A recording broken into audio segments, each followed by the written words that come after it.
Hey y'all, welcome back. Welcome back to our daily push talk. Today, I'm honored. We don't get a chance to really have him on there. Even though you guys don't see Disco, he is here. Ryan is here. He's behind the mic today. First off, really exciting. This is our second podcast from now from our new location. This is a new location. Did you guys recognize new location, James? Right. It is a new location, so that's pretty cool too. But we are going to talk today about second chances. You know, one of the things that Black Push is about is we are an organization that stands for people having a second chance to get out into the society and be able to rehabilitate back into society. So I know it's interesting to have James on here, and maybe we can even squeeze this on here in some way, fashion, or form. And we can try, but maybe back the camera. But it's interesting because you've never been in trouble before, right? No. Disco, you ever been in trouble before? Not no major Trouble, but you've been locked up before. Yeah. Okay, and of course I know what it's like to have gone through the whole process, have lost my rights, have them restored, all that great stuff. So, from your perspective, James, and I'll start with you. From a person who doesn't know how it feels to be locked up, how do you see the system? Like, how do you see people needing or deserving a second chance? Or do you even see that it's something that's needed? Oh yeah, it's definitely Get close to the mic. needed. It's definitely needed. Although I personally haven't had to go through the experience, family and friends have, Right. and I You know good. there's a I bunch see of you. hula hoops that one must go through to be able to just get a job, to be able to just stay out on the streets and be able to try to be productive in society. Right. And a lot of times you don't. There are, in the past it's been where you just kind of went in and you did your time and you came back out, and it was kind of a revolving door, and maybe somebody was available that could give you a hand up, Right. and then they went from that to actually putting, doing classes and all that other kind of stuff. But is it real rehabilitation? Is it something that, so I'm left with the question and wondering if the mental aspect of being acclimated back into society, how much that plays a part in being able to grow. But that's my next talk. My next question is, the problem I'm dealing with is when people get locked up, how do they get educated enough to get out and be somebody? Right. So basically I'm not saying they want somebody before they got locked up. Let's say they've been there 10, 15 years. If you got locked up for, let's say, attempted murder or something, and you on certain floors you go through different stuff. So you go Right. through different livelihoods on certain floors in jail. Right. So what I'm getting at is they mind process when they get out of jail, they're not going to be in the same capacity as they was when they went in. So what are you offering inmates? Like you want to say all day long that they got an education, they got a degree, they got this, but then when they get out, as soon as they put down they had a record, they're not going to get hired. Right. So what options do they have to succeed in life after they made a mistake? And so I can speak from a different perspective. So I've been locked up. I don't know if you have ever known this or not. That's not a secret. I've been locked up. I've actually did 18 months. Is it 18 months in DOC? In prison. I was sent to prison for 18 months. And one of the things that was crazy for me is when I first walked out the gate, everybody thinks that you're just super excited to walk out the gate, right? My first thing was not that I was super excited. My first thing when I walked out the gate is like, how do I put my life back together? And I was only in there for 18 months for producing checks that were not good, right? But I thought back, and that was 13 years ago, but I think back every day, like, for those people who spent 13 years in prison, who spent 15 years in prison, like, how do they look at the world? Because when I came out, even for those 18 months, it was a totally different world than when I went in, right? Mm-hmm. I mean, technology had moved totally different, the things I thought I knew. But I was blessed because for me personally, and I don't know whether it was because of the charges I had, which were considered white collar crimes, that people didn't look on them as badly as they look on certain crimes, or what. But it never stopped me from really getting, like, I was a manager when I went in. When I got out, I came out and I still continue to be a manager. You know from personal experience, Right. I have ran projects for people with my background that was responsible for $1 million project, right? I think it's about people too, man. I think it's about your personal passion, your personal drive for what it is that you do. Well, it has to be that, because I'm gonna tell you why. When you fill out an application, Right. all they ask you for, I'm not sure they ask you for what you did exactly. Mm-hmm. I think they ask you if you have a felony, a misdemeanor, whatever. Right. I don't think they ask you for details. Now, when they run the background, They get it. again, but you know, people can tell genuine people. Like, you could tell somebody that you talk to for maybe 20 minutes if they really changed or not. If you true to it, you can realize who changed their life around. You know, so again, I think we need to have more companies that can look past somebody's mistake. Right. Because if not, that same person gonna have to go back to doing what they used to do, and here you may be the next victim. Right. Your kids may be the next victim. Like, you better think about that. Like, give him something to do, so he won't have to go back to that path. Right. Because you don't know who he gonna hurt next, or if you hurt somebody else, You know, it's funny because I remember or she. I got a good friend of mine. His name is Ricky Brown, and he went to prison, for federal prison, for almost 15 years, I think it was, for doing drug charges. And one of the things that when he got out, his motto is that he said, we don't want to rob, we just want a job. And he has a business now, and very successful. He has a business now where he has his own temp agency, and the only people he really hire are people who are ex-offenders. And so if you are spending out there, you need a job in Atlanta, hit us up. We could definitely get you connected, because they're definitely hiring. But I mean, the brother has done great things. When Congressman Kwanzaa Hall was the congressman, he was this criminal justice reform coordinator. He knows people like Sally Yates, and if you don't know who Sally Yates is, Sally Yates was literally the acting attorney general for the United States. Him and her are good friends.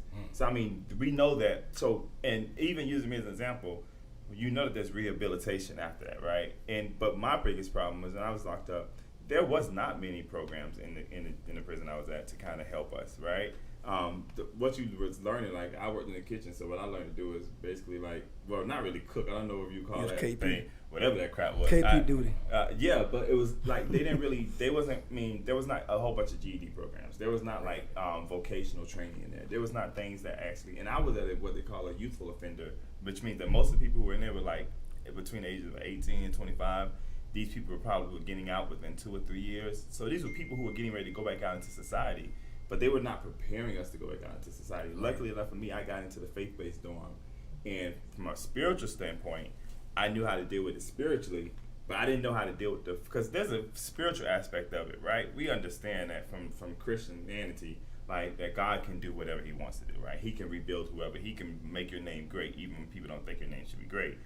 But there's physical work that has to be done. Like, I'm not one of those people who believe that God is just going to do it all and have no obligation in it, right? You know, I think as the Bible is, but James said, you show me your faith without works, I'll show you my faith by my works, which means that the African preacher who came to Reunited Christ one time, he said that once you get off your knees praying about a job, you need to get up and get on the computer and start looking for a job, right? That, like, it ties into each other. Yeah. There's a physical aspect of it too. So when they prepared me spiritually to be ready to go back out, they never prepared me like physically. And a lot of times when we have people who are so like, oh, or they need to be locked up or they need to be this, right? That bothers me because of the fact that what's the point of locking them up if we're not rehabilitating them? And then parents wonder why their kids come out and they keep going back into the same system because they don't know anything different. And like you said, we need people to give them opportunities. But also, you got to think about it.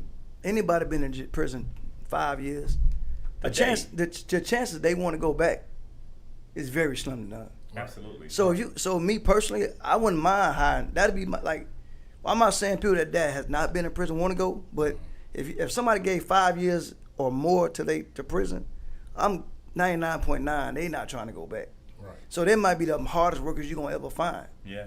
They know how it feel to be without. Right. So people don't think, they think about more of what they done. And like you said, to me, no disrespect to nobody, a criminal's a criminal. Like they say, a sin is a sin. Right. So you can't, of course, murder. We're not gonna talk about murder because you might not meet them no way. But I'm saying you gotta understand that people mess up, man. people make mistakes, and who are we to judge?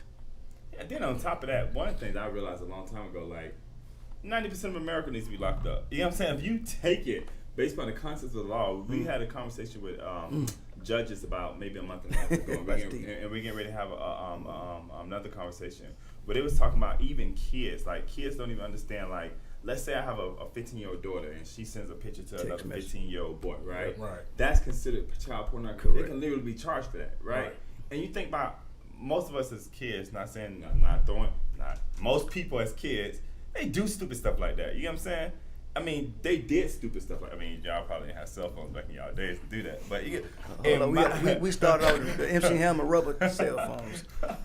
We had the rubber antennas. But you know what I'm saying? Like, there's something out there, like, people do things every single day that can lead them into, like, a bad position, right? And think about the things that you've done in your life. And if you would have gotten caught for it or gotten put in a bad situation for it, like, you want no chance. And I know you got something to say, but one of the things that's crazy is that it doesn't become real to you until it affects your own home, right? Until it's your child. Do you know somebody? Yeah, like Derek Chauvin's mom. You know how many people he probably locked up, but when it came time for her son to be locked up, what did she tell the judge? She said, when you sentence him, remember that you're not only sentencing him, you're sentencing me too. And you gotta understand, like, for me, that's very true. My family, every day I was locked up, my grandma felt it just like she was, because of a part of her heart was locked up. Like, she didn't know what was going on with me all the time. She wasn't getting those phone calls from me all the time, you know? Speaking on that part, it's the same thing when you lose a child. It's the same thing, because you may take the life of that particular individual, but how it affects the rest of that individual's family, their friends, is, it's a ripple effect. Right. And there's a lot of people that is affected by being locked up, by someone who is locked up and locked away. There's a ripple effect by the loss of a loved one as well. But back to what you were saying and stuff, there was, when it comes to education, there's, number one, we already feel like as if they dropped the ball, just for those of us who are out. Right. Much less for those who are in. And then to have them get the GED programs or degree programs while they're locked away, it's there today, but was it there 40 years ago? Right. You know, and what that's I'm saying? some places. It's not there everywhere. Today. Right. And here's the thing: one of the things that comes to mind when you think about it is Shawshank Redemption. Where the old man, he got out. He had been locked away for pretty much a lifetime, but when he got out, he couldn't hack it. He couldn't, it was just too much. Everything had changed. So even 18 months, there was a lot of changes on the streets. Yeah. So I remember that story because he went and robbed like a corner store for like a pack of gum. Just to go back. And when the judge asked him what was going on, he told her, like, I can't do this. Right. And that's sad. He took his own life afterwards. But you got a lot of folks out on the street today that still do the same type of thing because they don't want to take their own life, but they don't want to, they need to be a familiar surrounding. And if you've spent enough time, that becomes your familiar surrounding. Yeah, I think, listen, at the end of the day, I think that the most decent of people will agree that everyone who has been incarcerated on any level, if they are given an opportunity to get out, they need to be given an opportunity to get a second chance in society. And I would reach out to every single employer out there, whether you're big or small, like, open the doors for them. There's things you can do out here to help. I mean, there's bonding programs that you can have, that you can get for hiring ex-offenders, where if they do something on your job, you're bonded. Yeah. So we really gotta start to really think about how do we, if we want to change the criminal justice system, one of the biggest ways we can change is how we deal with them while they're incarcerated and how we deal with them when they get out of incarceration. Yeah. And also too, for those who out there who've been incarcerated, I will leave you on this note, like, there's a lot of people, we have a lot of examples of people who have gotten out and have not been back, Right. or even who have been back but still have been able to turn it around. And no matter what you've done, no matter how bad they say it was, there's opportunities out there. I mean, you just got to focus on it. And as James said, you show me your faith without works, I'll show you my faith by my works. Tie in a little faith with it, and you believe in God. I'm telling you, God is able to do things for you that no man can stop. And I'm telling you from personal experience. Or understand. And no, right, Or right. understand. And I think it was in the book of Isaiah or Ezekiel where he pointed out one time, he said that God had that his name was written on the palm of God's hand, right? And my pastor, Dr. Carter, used to always say, people used to always ask him, how did this little boy from Ocala grow up to be this big national pastor? He said, well, God just raised his hand. When they said they needed a preacher, God raised his hand, and my name was written on his hand, right? That God is able to do things for us that we can't always do for ourselves or understand. Right.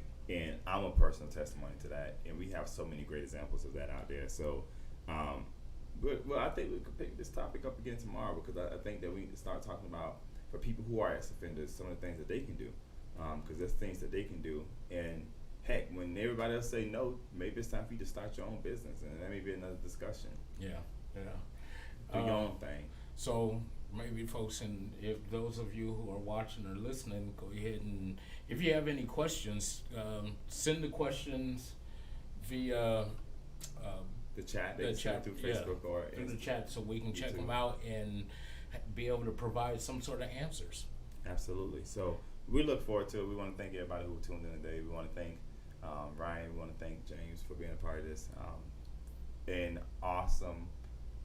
We're just super excited to be in our new studio today, so that's pretty cool too. But we want to thank everybody who tuned in today. And if you have questions, submit them, and we'll be definitely sure to look at them and answer them tomorrow. But until next time, y'all have a blessed day and stay blessed.